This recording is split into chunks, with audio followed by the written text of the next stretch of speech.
Honours চতুর্থ বর্ষের শিক্ষার্থী ভাই বোনেরা, তোমরা যারা অনলাইন ক্লাসে অংশগ্রহণ করেছো, তোমাদের সবাইকে শুভেচ্ছা এবং অভিনন্দন জানাচ্ছি।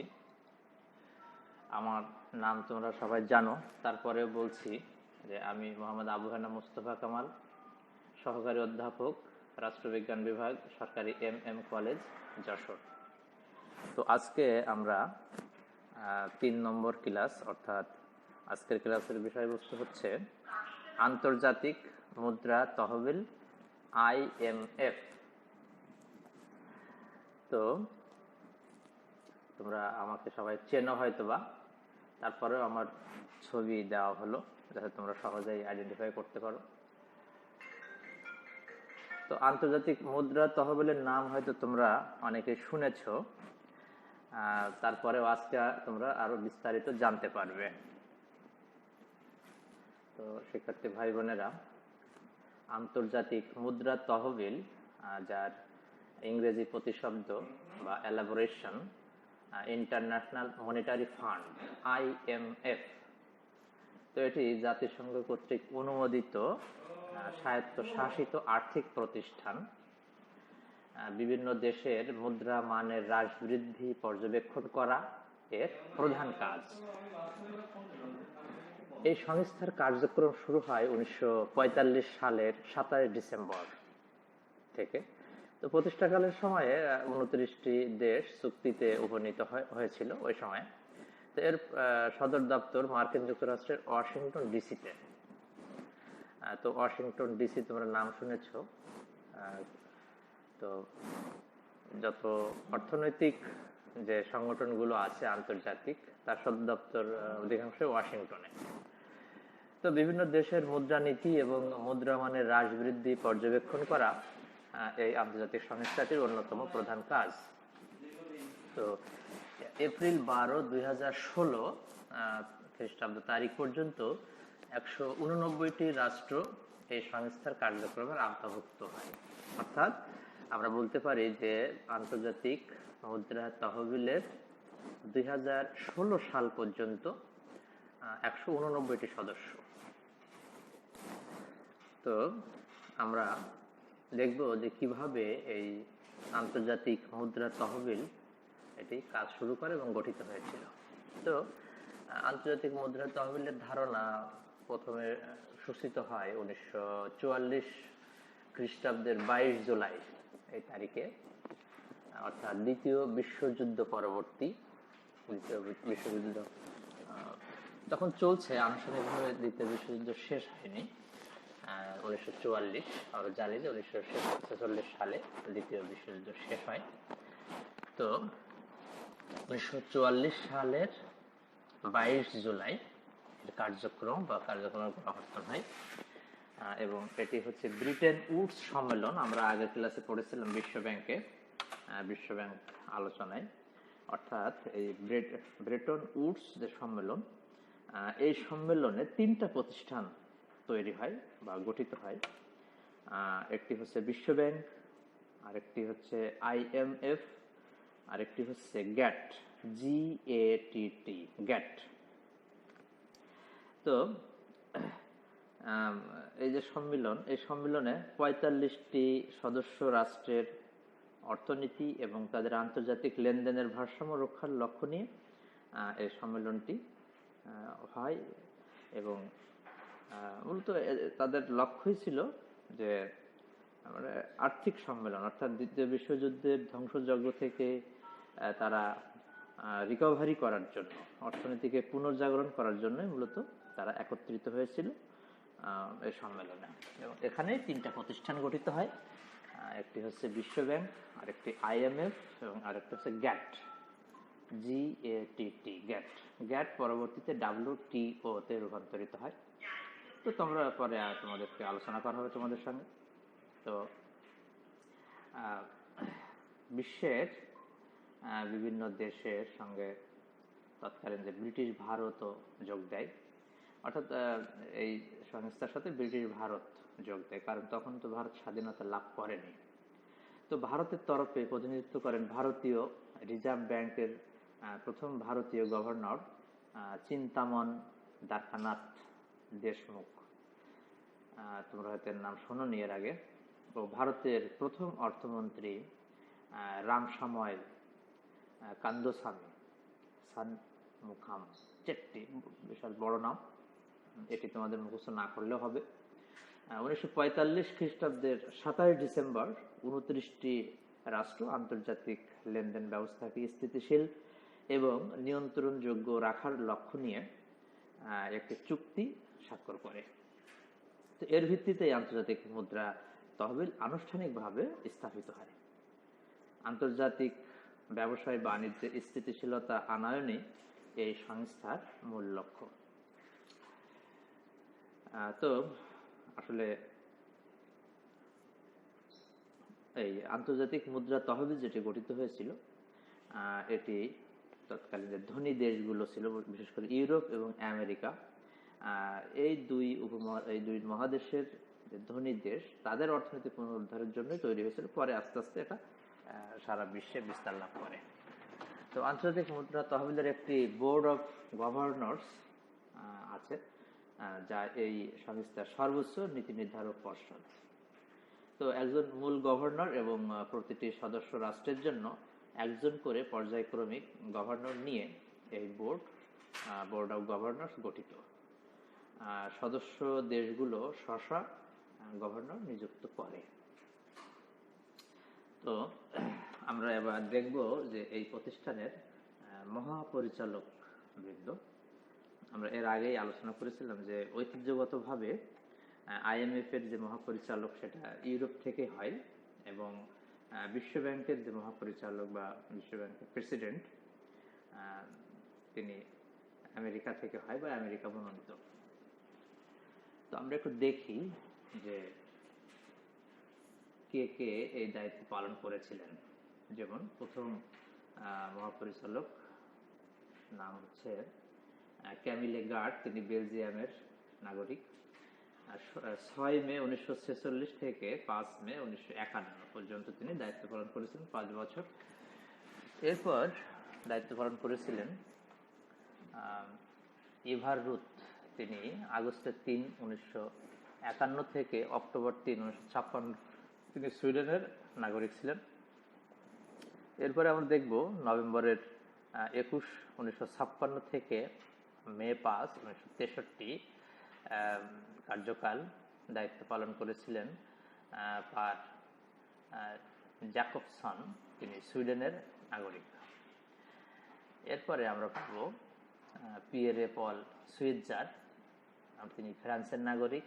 তিনার কার্যকাল সেপ্টেম্বরের 1, 1963 থেকে আগস্ট 31, 1973, 10 বছর পরপর 2 বার তিনি এই পদে দায়িত্ব পালন করেন। এরপরে আমরা পাব জোহানেস উইতেভিন, তিনি নেদারল্যান্ড নাগরিক। সেপ্টেম্বরের 1, 1973 থেকে জুন 16, 1978। এরপরে আমরা পাব জ্যাকুয়েস ডা লারোসিয়েরে, তিনি ফ্রান্সের নাগরিক। তিনি দায়িত্ব পালন করেন জুন 17, 1978 থেকে জানুয়ারি 15, 1987। এরপরে মিশেল ক্যাডেসাস, তিনি ফ্রান্সের নাগরিক।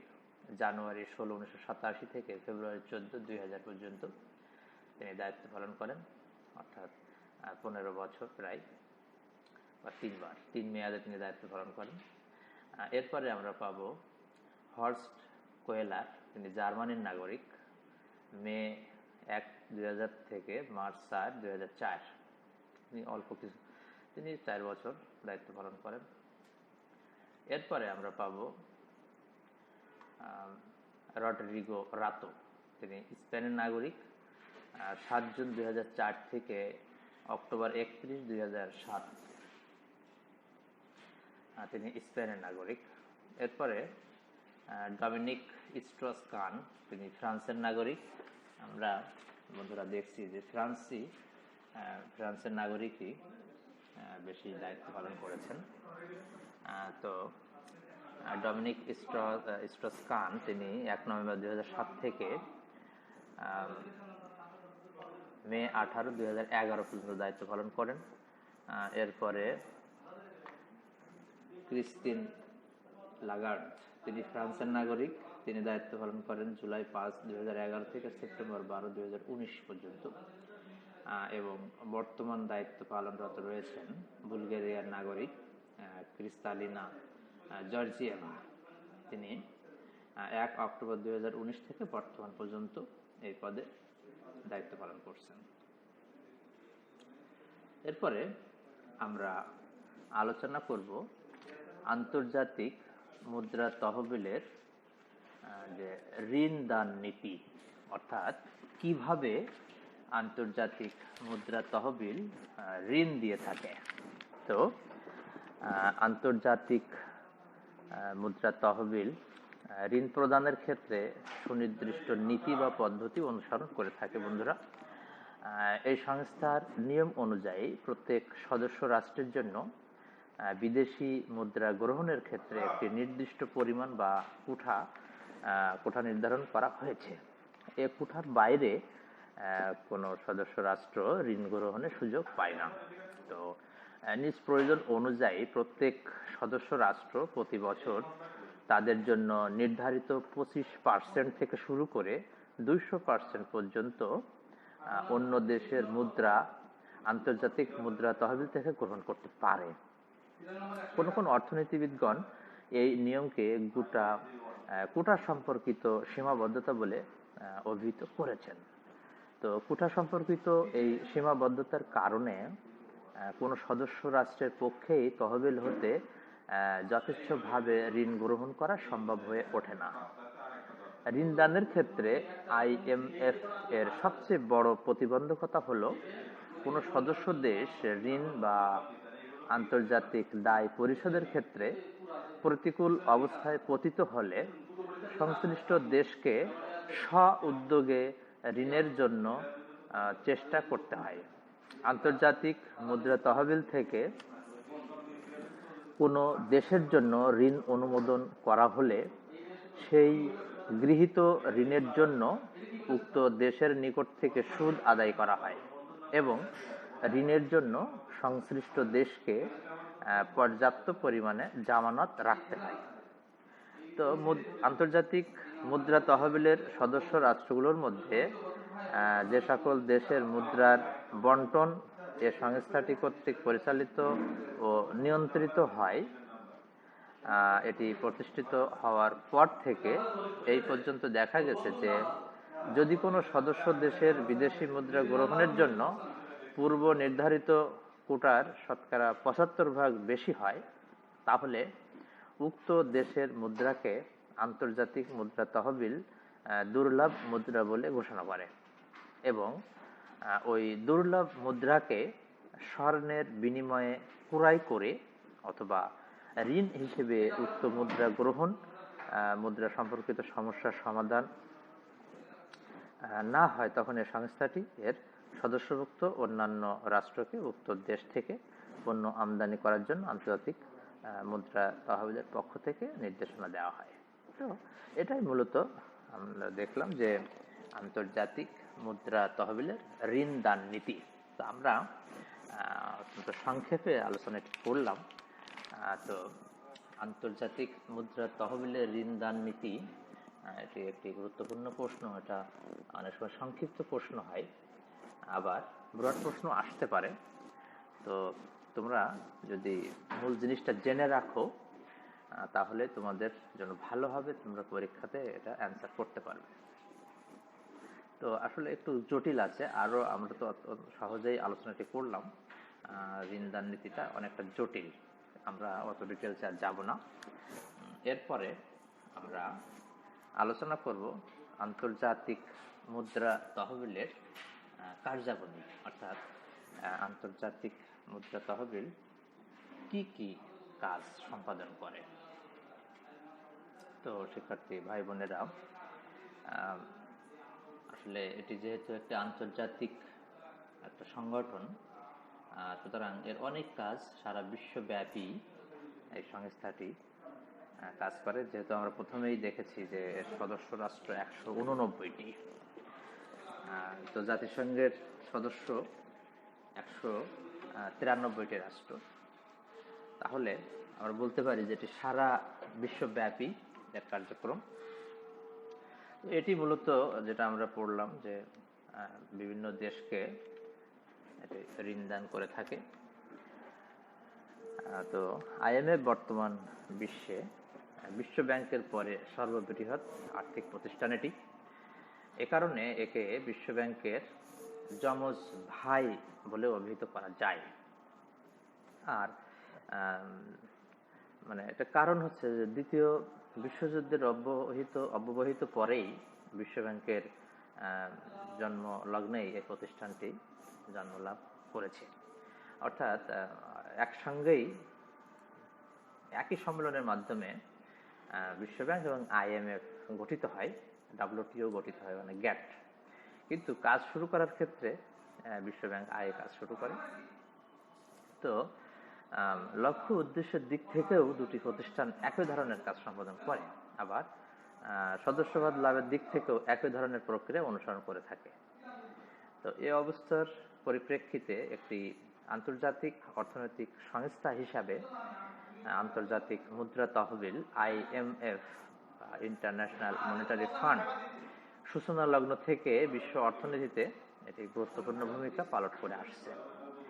এ সংস্থার কার্যক্রমের ফলে বিশ্বব্যাপী আন্তর্জাতিক অর্থ তহবিলের কার্যাবলী সম্পর্কে বলতে গিয়ে ডিওএল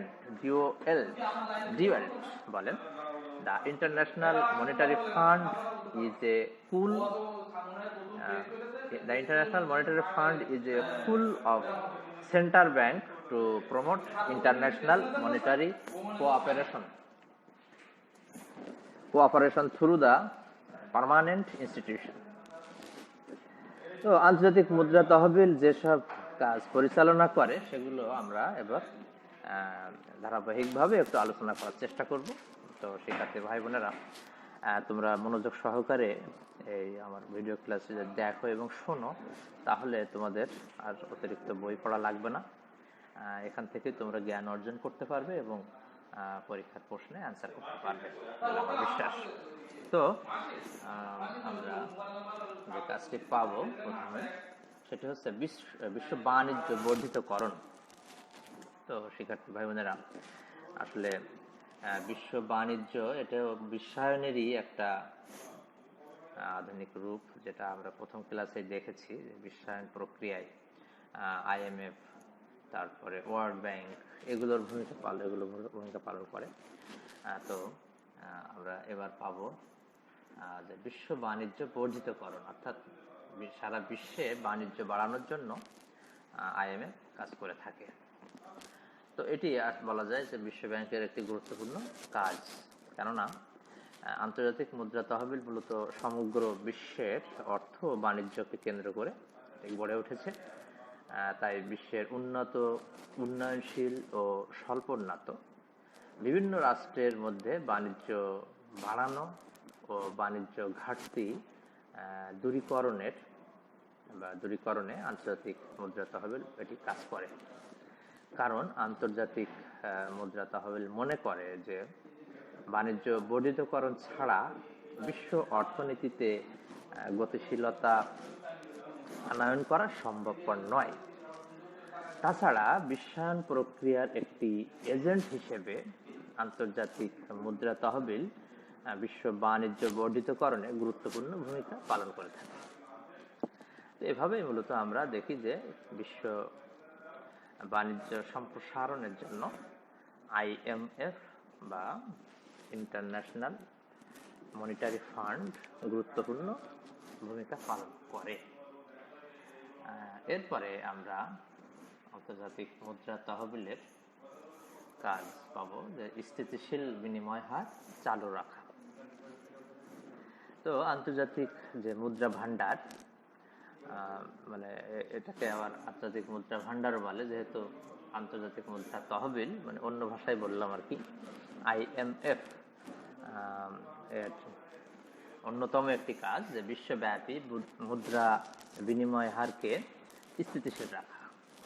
অর্থাৎ এক দেশ আর এক দেশের যখন লেনদেন করবে তখন মুদ্রার হারটা কেমন হবে, অর্থাৎ বাংলাদেশের টাকা এবং ইন্ডিয়ান রুপি এদের বিনিময় হার কেমন হবে, এটি মূলত নির্ধারণ করে আইএমএফ।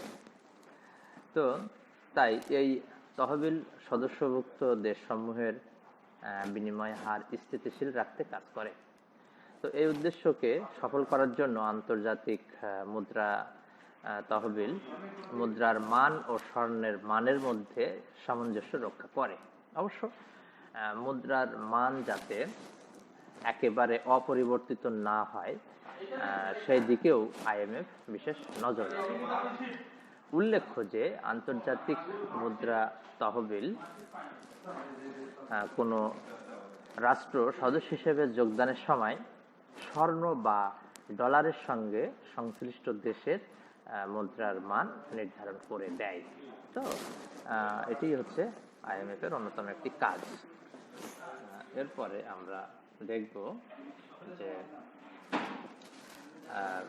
মুদ্রার অবমূল্যায়ন রোধ করা। তো আন্তর্জাতিক মুদ্রা তহবিলের অনেকগুলো কাজ আমরা আলোচনা করলাম। তো এর মধ্যে মুদ্রার অবমূল্যায়ন রোধ এটিও একটি গুরুত্বপূর্ণ কাজ। তো এক্ষেত্রে আন্তর্জাতিক মুদ্রা তহবিল সর্বদা সজাগ দৃষ্টি রাখে যাতে কোনোভাবেই কোনো দেশ ইচ্ছামতো মুদ্রার অবমূল্যায়ন না করতে পারে। তবে এখানে একটি গুরুত্বপূর্ণ বিষয় হলো যে প্রত্যেক সদস্য রাষ্ট্র মুদ্রা তহবিলের বিনা অনুমতিতে মুদ্রার মান 100% পর্যন্ত কমাতে পারে। এর ফলে আন্তর্জাতিক মুদ্রা তহবিল মুদ্রা যে কোনো দেশের অবমূল্যায়ন রোধে কার্যকর প্রভাব ফেলছে।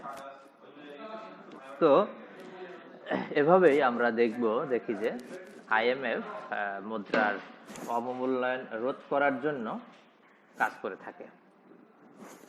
তো এরপরে আমরা দেখব যে স্বল্পকালীন ঋণ প্রদান। তো আন্তর্জাতিক মুদ্রা তহবিল এটি স্বল্পকালীন ঋণ প্রদান, এটি একটি উল্লেখযোগ্য কাজ। অর্থাৎ কোনো দেশ যদি কোনো সমস্যার সম্মুখীন হয়, প্রাকৃতিক দুর্যোগ বা যুদ্ধ বিগ্রহ সহ বিভিন্ন সমস্যায় যদি জর্জরিত হয়, তখন আইএমএফ স্বল্পকালীন ঋণ প্রদান করে। তো পৃথিবীতে বিভিন্ন দেশের যেমন স্বল্প উন্নত উন্নয়নশীল দেশগুলোতে লেনদেনের ভারসাম্যের ক্ষেত্রে ব্যাপক ঘাটতি পরিলক্ষিত হয়। তাই এই লেনদেনের ঘাটতি কাটিয়ে ওঠার জন্য এই সংস্থাটি তখন সংশ্লিষ্ট রাষ্ট্রগুলোকে স্বল্প মেয়াদী ঋণ প্রদান করে। তো বন্ধুরা, আমাদের বাংলাদেশেরও কিন্তু আন্তর্জাতিক লেনদেন বা বাণিজ্যের অনেক ঘাটতি রয়েছে। অর্থাৎ আমরা বাইরে থেকে পণ্য সামগ্রী আমদানি করি কিন্তু রপ্তানি করি কম। এটাই মূলত বাণিজ্যের ঘাটতি বলে। তো আইএমএফ এই ঘাটতি রিকভারি করার জন্য ঋণ প্রদান করে স্বল্প মেয়াদী। এরপরে আমরা আইএমএফ এর যে কাজ পাবো সেটি হচ্ছে সমন্বয় সাধনমূলক কাজ। অর্থাৎ এটিও বলা যায় যে আন্তর্জাতিক মুদ্রা তহবিলের অন্যতম একটি গুরুত্বপূর্ণ কাজ। তো যখন আন্তর্জাতিক ব্যবসায় বাণিজ্য ও লেনদেনে কোনো ধরনের প্রতিকূল অবস্থার সৃষ্টি হয়, তখন এই সংস্থাটি বিভিন্ন দেশ ও জাতির মধ্যে সমন্বয় সাধনের দায়িত্ব পালনের মাধ্যমে আন্তর্জাতিক মুদ্রা তহবিল যে কোনো সমস্যার সমাধানের চেষ্টা চালায়। এই জন্য সংস্থাটি বিভিন্ন রাষ্ট্রের মধ্যে যোগাযোগ স্থাপন ও আলাপ আলোচনার মাধ্যমে সমাধান করার চেষ্টা করে এবং অনেকগুলো ক্ষেত্রেই দেখা যাচ্ছে যে সমাধান করে ফেলে, আবার কোনো কোনো জায়গায় সমাধান না করলে সর্বোচ্চ চেষ্টা চালিয়ে যায়। তো এটা বলা যায় যে আন্তর্জাতিক মুদ্রা তহবিলের একটি গুরুত্বপূর্ণ কাজ। এরপরে আমরা দেখব যে পরামর্শ প্রদান। তো এশিয়া, আফ্রিকা ও ল্যাটিন আমেরিকার দেশগুলোর বেশিরভাগই স্বল্পোন্নত এবং এই সকল রাষ্ট্রগুলো আর্থিক ও কারিগরি দিক দিয়ে তারা অদক্ষ। এসব দেশের জনগণের ব্যাপক অসচেতনতা ও কারিগরি অদক্ষতার কারণে এ সকল দেশে উন্নয়ন ব্যাহত হয়। তো যদি এসব দেশের জনগণকে সঠিক পরামর্শ প্রদান করা যায় তাহলে এসব দেশের কাঙ্ক্ষিত উন্নয়ন সাধন করা সম্ভব হয়। আন্তর্জাতিক মুদ্রা তহবিল বিভিন্ন দেশের কারিগরি অদক্ষতা দূরীকরণের জন্য এবং আর্থিক ও রাজস্ব নীতি পরিচালনার ক্ষেত্রে প্রয়োজনীয় সকল ধরনের কারিগরি পরামর্শ তারা প্রদান করে থাকে। তো মূলত আমাদের মতো বাংলাদেশ, মানে আমাদের মতো দেশ, যে সব দেশে উন্নয়নশীলের পথে আমরা চলে এসেছি, তো এসব দেশকেও কিন্তু IMF পরামর্শ দিয়ে থাকে, বিভিন্ন ধরনের পরামর্শ দেয়, তোমরা এইটা না এটা করো। এভাবেই পরামর্শ দেওয়াও আন্তর্জাতিক মুদ্রা তহবিলের একটি গুরুত্বপূর্ণ কাজ। এরপরে আমরা দেখব যে স্পেশাল ড্রয়িং রাইটস সুবিধা প্রদান। তো আমরা একটু দেখি বন্ধুরা যে স্পেশাল ড্রয়িং রাইটস সুবিধা প্রদানটা কি। তো আন্তর্জাতিক মুদ্রা তহবিলের অন্যতম কাজ হলো যে সদস্য রাষ্ট্রগুলোকে স্পেশাল ড্রয়িং রাইটস সুবিধা প্রদান করা। তো সদস্য রাষ্ট্রগুলো যাতে কখনো আন্তর্জাতিক লেনদেন পরিচালনার ক্ষেত্রে আর্থিক অসুবিধার সম্মুখীন না হয়, সেজন্য আন্তর্জাতিক মুদ্রা তহবিল কর্তৃক SDR স্পেশাল ড্রয়িং রাইটস সুবিধা প্রদান করা হয়। এই সুবিধার মাধ্যমে সদস্য রাষ্ট্রগুলো যে কোনো সময়ে নিজস্ব প্রয়োজনে IMF এর তহবিল থেকে প্রয়োজনীয় পরিমাণ ঋণ গ্রহণ করতে পারে। তবে সদস্য রাষ্ট্রগুলোর চাঁদা প্রদানের কোটা অনুপাতে তাদেরকে এই সুবিধা প্রদান করা হয়ে থাকে। অর্থাৎ বন্ধুরা,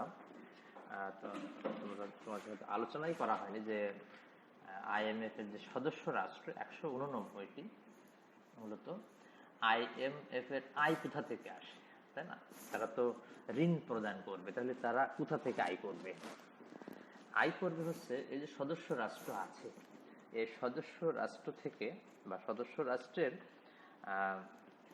একটা যে নির্দিষ্ট চাঁদা দিতে হয় বার্ষিক। তো এটা সবার ক্ষেত্রে সমান না, উন্নত দেশগুলো একটু বেশি দিবে এবং অনুন্নত, স্বল্পোন্নত, উন্নয়নশীল দেশ তারা কোটার ভিত্তিতে চাঁদা প্রদান করবে। তো এই চাঁদা প্রদানের উপর ভিত্তি করেই মূলত এই যে সুবিধাটা এগুলো দেওয়া হয়। এরপরে আমরা দেখব যে আন্তর্জাতিক মুদ্রা তহবিলের অনেক সংস্কার কার্যক্রম আমরা দেখতে পাব। তো শিক্ষার্থী ভাই বোনেরা, আমরা এবার আন্তর্জাতিক মুদ্রা তহবিলের যে সংস্কার কার্যক্রম বা সংস্কার কার্যাবলী সেটা নিয়ে একটু আলোচনা করব। তো আন্তর্জাতিক মুদ্রা তহবিল তৃতীয় বিশ্বের উন্নয়নশীল দেশগুলোতে প্রতিটি দেশের কেন্দ্রীয় ব্যাংকের মাধ্যমে ঋণ কার্যক্রম পরিচালনা করে থাকে। তবে ঋণদান কার্যক্রম পরিচালনা করতে গিয়ে এ সংস্থাটিকে অনেক প্রতিকূল অবস্থার সম্মুখীন হতে হয় বা হতে হয়েছে এ পর্যন্ত। ফলে এ প্রতিকূলতার হাত থেকে নিজেদেরকে রক্ষার জন্য আন্তর্জাতিক মুদ্রা তহবিলকে অনেক নতুন নতুন কাজে হাত দিতে হয়েছে। তো আন্তর্জাতিক মুদ্রা তহবিল যেসব কার্যক্রমে সংস্কার এনেছে সেগুলো হলো ব্যাংক ব্যবস্থায় সুদের হার বৃদ্ধি, উদার আমদানি নীতির পরিবর্তন, তারপরে ব্যাংক ঋণের কঠোর নিয়ন্ত্রণ, কৃষি ও খাদ্যশস্যের উপর থেকে ক্রমান্বয়ে ভর্তুকি হ্রাস, কর ব্যবস্থা সংগতিপূর্ণ করা, বিভিন্ন মুদ্রা ব্যবস্থার বিলোপ, সামাজিক কল্যাণমুখী খাতের সংকোচন ও দক্ষতা বৃদ্ধি, রপ্তানিমুখী শিল্প উদ্যোগ, আর্থিক আয় ক্ষমতা বৃদ্ধি করা, মোট ভেষজ উৎপাদন বৃদ্ধি করা। তো এগুলো ঋণ কার্যক্রম মানে এই উপরে যেগুলো আলোচনা করলাম এগুলো ছাড়াও কাঠামোগত নীতিমালার অধীনে এই সংস্থাটি স্বল্পোন্নত উন্নয়নশীল দেশের কৃষি আর্থিক ও বাণিজ্যিক ক্ষেত্রে বিভিন্ন ধরনের সংস্কার কার্যক্রম পরিচালনা করে থাকে। কারণ এই সংস্থাটি উপলব্ধি করতে সক্ষম হয়েছে যে তার কার্যক্রমে যদি সংস্কার আনা না হয় তাহলে তার সদস্য রাষ্ট্রগুলোর মধ্যে বিরূপ প্রতিক্রিয়া সৃষ্টি করতে পারে। তাই বিশ্বব্যাপী অর্থনৈতিক কার্যক্রম গতিশীল করার লক্ষ্যে আন্তর্জাতিক মুদ্রা তহবিল যেসব সংস্কার কার্যক্রম হাতে নিয়েছে সেগুলোকে আমরা দুই ভাগে ভাগ করতে পারি। তো একটি হচ্ছে আমরা পাবো যে কৃষি সংস্কার। উন্নয়নশীল ও স্বল্পোন্নত দেশসমূহের প্রধান পেশা হলো কৃষি। তাই এসব দেশের অর্থনীতিকে যদি শক্তিশালী ভিত্তির উপর প্রতিষ্ঠিত করতে হয় তাহলে এসব কৃষিতে যেসব সমস্যা বিরাজমান তার সংস্কার সাধন করা একান্ত প্রয়োজন।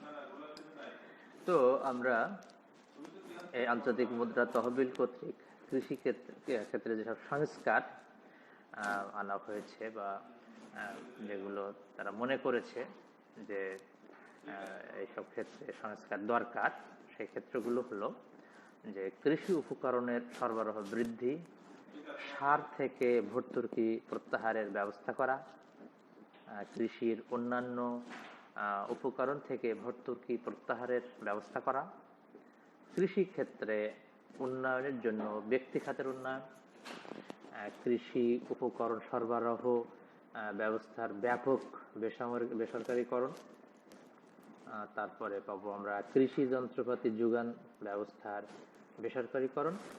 মূলত এগুলোই IMF আইডেন্টিফাই করেছে এবং তারা মনে করে যে এই কাজগুলো করা খুব জরুরি এবং তারা সদস্য রাষ্ট্রকে এই কার্যক্রমগুলো গ্রহণের জন্য তারা প্রেসার দিয়ে থাকে অনেক সময়।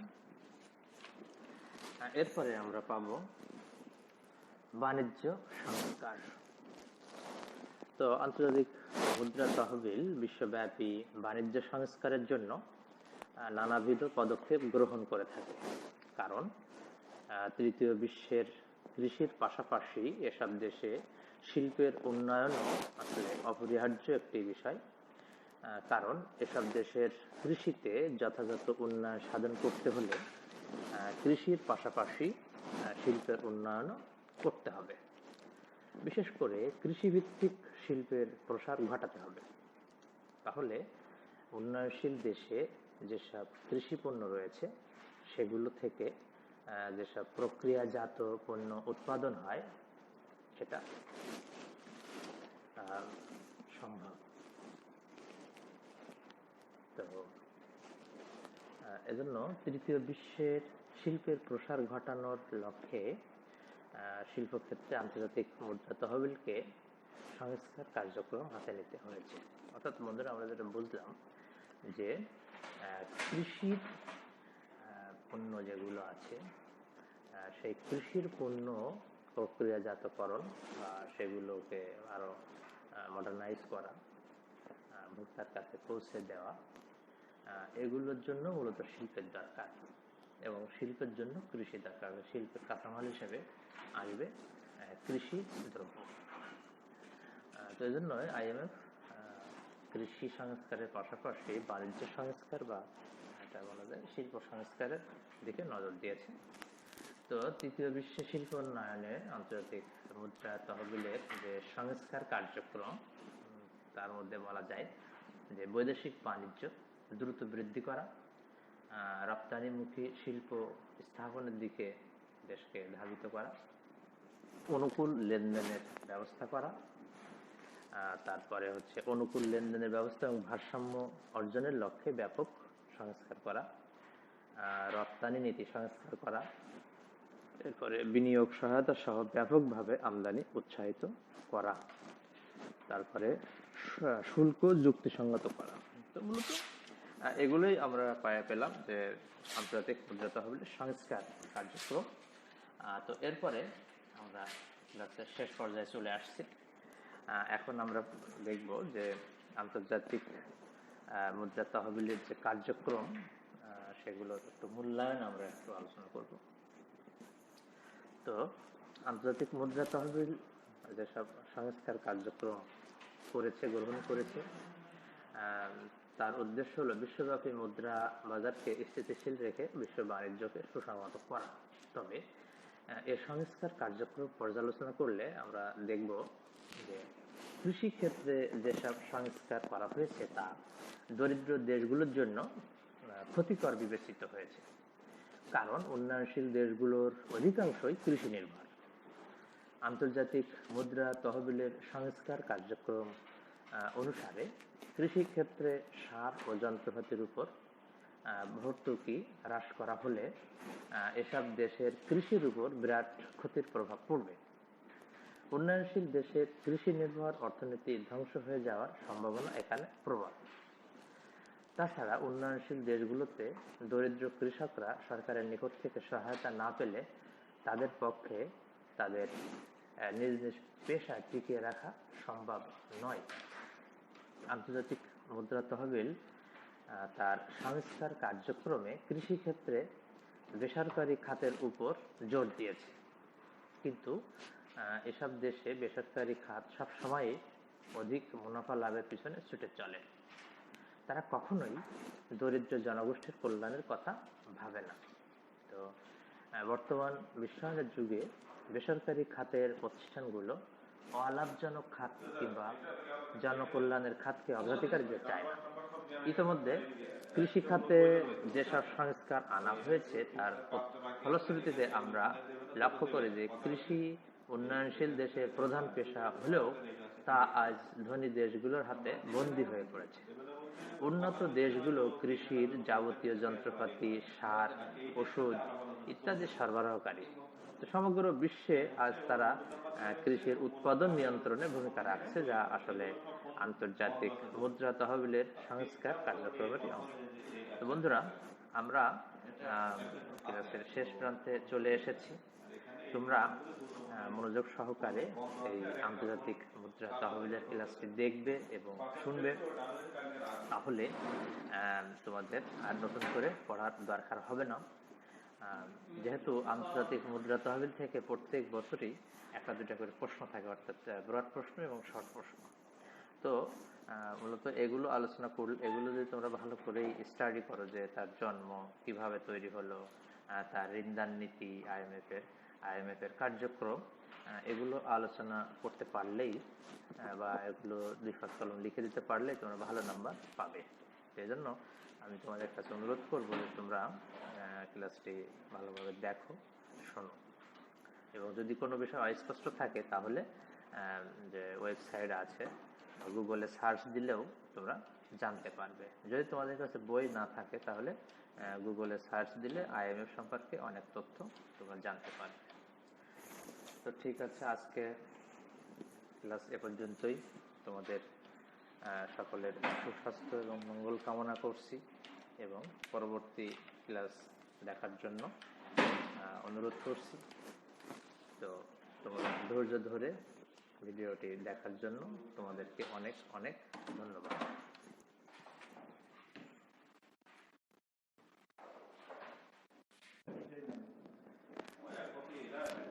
অনার্স চতুর্থ বর্ষের শিক্ষার্থী ভাই বোনেরা, তোমরা যারা অনলাইন ক্লাসে অংশগ্রহণ করেছো, তোমাদের সবাইকে শুভেচ্ছা এবং অভিনন্দন জানাচ্ছি। আমার নাম তোমরা সবাই জানো, তারপরেও বলছি যে আমি মোহাম্মদ আবু হানা মুস্তফা কামাল, সহকারী অধ্যাপক, রাষ্ট্রবিজ্ঞান বিভাগ, সরকারি MM কলেজ, যশোর। তো আজকে আমরা 3 নম্বর ক্লাস, অর্থাৎ আজকের ক্লাসের বিষয়বস্তু হচ্ছে আন্তর্জাতিক মুদ্রা তহবিল IMF। তো তোমরা আমাকে সবাই চেনো হয়তোবা, তারপরেও আমার ছবি দেওয়া হলো যাতে তোমরা সহজেই আইডেন্টিফাই করতে পারো। তো আন্তর্জাতিক মুদ্রা তহবিলের নাম হয়তো তোমরা অনেকে শুনেছো, তারপরেও আজকে তোমরা আরো বিস্তারিত জানতে পারবে। তো শিক্ষার্থী ভাই বোনেরা, আন্তর্জাতিক মুদ্রা তহবিল যার